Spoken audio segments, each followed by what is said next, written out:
जी हां, व्यक्तिगत सुनवाई का वक्त मिलना चाहिए, यह सुप्रीम कोर्ट ने साफ तौर पर क्लियर किया था। बताना होगा कि बुलडोजर एक्शन क्यों जरूरी है।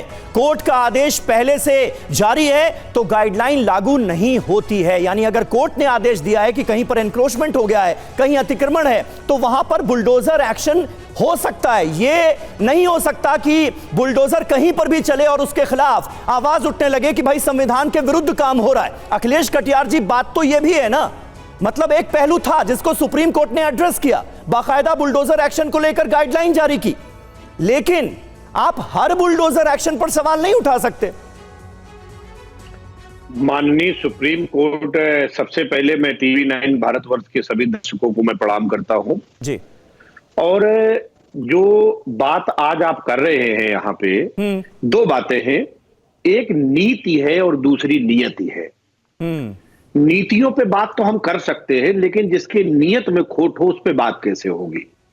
माननीय सुप्रीम कोर्ट ने दिल्ली पुलिस के हेड को कैसे संबोधित किया, ये पूरे देश ने देखा है। इस हद तक सुप्रीम कोर्ट को जाना पड़ा, पहली बात। दूसरी बात, माननीय सुप्रीम कोर्ट ने नाम जात लिखने पे जो आया तो उस पे माननीय सुप्रीम कोर्ट को उसमें दखल देना पड़ा। तीसरी बात यह कि माननीय सुप्रीम कोर्ट ने कहा कि जो अदालतें हैं, संभल की अदालत कोई फैसला नहीं दे, रिपोर्ट नहीं खोली जाए।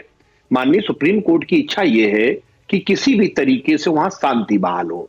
पहले आप राहुल गांधी, समाजवादी पार्टी के नेता, वरिष्ठ नेताओं को आप संभल नहीं जाने देते, क्योंकि आप कहते हैं कि वहां पे हालात सामान्य नहीं है, लेकिन वहां बुलडोजर चला सकते हो।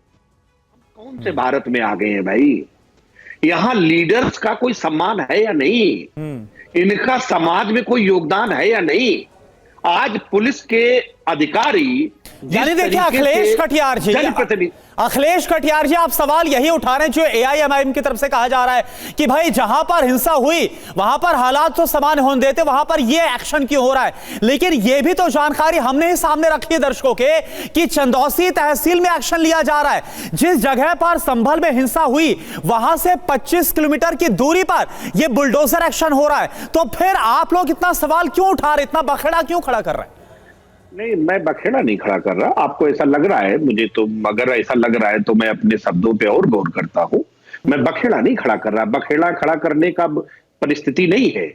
लेकिन यहाँ पे लोकतांत्रिक जो मूल है, जो संवैधानिक हक है और जो उत्तर प्रदेश की जनता के लिए जो जरूरी है, उस पर तो बात होनी चाहिए ना समीर जी।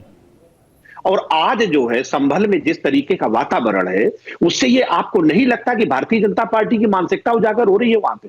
आप लीडर, आप अपोजिशन, उत्तर प्रदेश के पूर्व मुख्यमंत्री, समाजवादी पार्टी के राष्ट्रीय अध्यक्ष और नेताओं को संभल में जाने से रोक रहे हैं। आप ये तय करेंगे कि जनप्रतिनिधि क्या करेंगे, कैसे होना चाहिए, कौन सा युग आ गया है, कैसा संविधान है, कैसी सत्ता है, कैसी सरकार है पूरे प्रदेश में।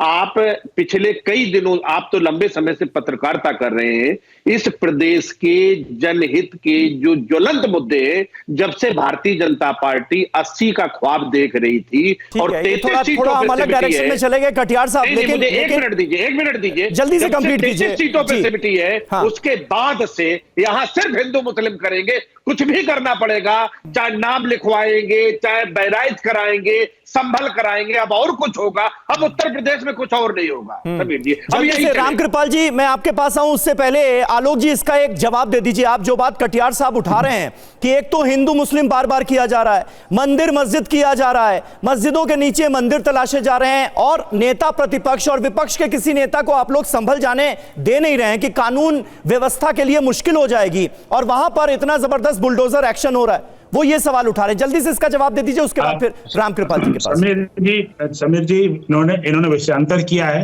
इतिहास को तो हम झुटला नहीं सकते हैं, और किसी नागरिक के अधिकार को हम समाप्त नहीं कर सकते। अगर वो कोर्ट में जाता है न्याय पाने के लिए और न्यायालय गुरदोष के आधार पर कोई फैसला करता है, कोई सर्वे होता है, तो यह न्यायालय का आदेश है। किसी व्यक्ति का और भारतीय जनता पार्टी का उस पर कोई वो नहीं है। व्यक्ति विशेष अपने स्वतंत्र न्याय पाने के लिए। जहां तक कि बुलडोजर की बात है, नाले के ऊपर स्लैब डाल के कब्जा कर लेना, दुकानें बना लेना, और वहां फुटपाथ भी जा रहा है, फुटपाथ पे भी कब्जा कर लेना। सुप्रीम कोर्ट का स्पष्ट आदेश है कि नदी, नाले, पोखर, सड़कों पर अतिक्रमण नहीं होंगे। कानून सम्मत तरीके से सरकारें कार्रवाई कर सकती है। या दंगे से पहले से कार्रवाई चल रही थी, दंगा होने के बाद वहां पे इसको रोका गया और अब फिर वो कार्रवाई हुई है, क्योंकि वह न्यायालय के आदेश के अधीन होकर के किसी भी अधिकारी की इतनी हैसियत नहीं, किसी सरकार की इतनी हैसियत नहीं है कि सुप्रीम कोर्ट के आदेश के बाद किसी पर इस तरह की कार्रवाई हो। आलोक जी यहां पर मुझे मेंशन करना पड़ेगा, अतीत में ऐसा हुआ है जब बुलडोजर एक्शन को देश की सबसे बड़ी अदालत ने भी अराजकता करार दिया। अतीत में ऐसा हुआ है जब महाराजगंज में इसी बुलडोजर एक्शन के चलते यूपी सरकार को 25 लाख मुआवजा देने का निर्देश दिया गया महाराजगंज में, और वहां पर भी सड़क चौड़ीकरण का ही मामला था। तो इसलिए जो ऑपोजिशन है वो सवाल उठा रहा है, भरोसा नहीं कर पा रहा है कि सरकार निष्पक्ष तरीके से काम कर रही।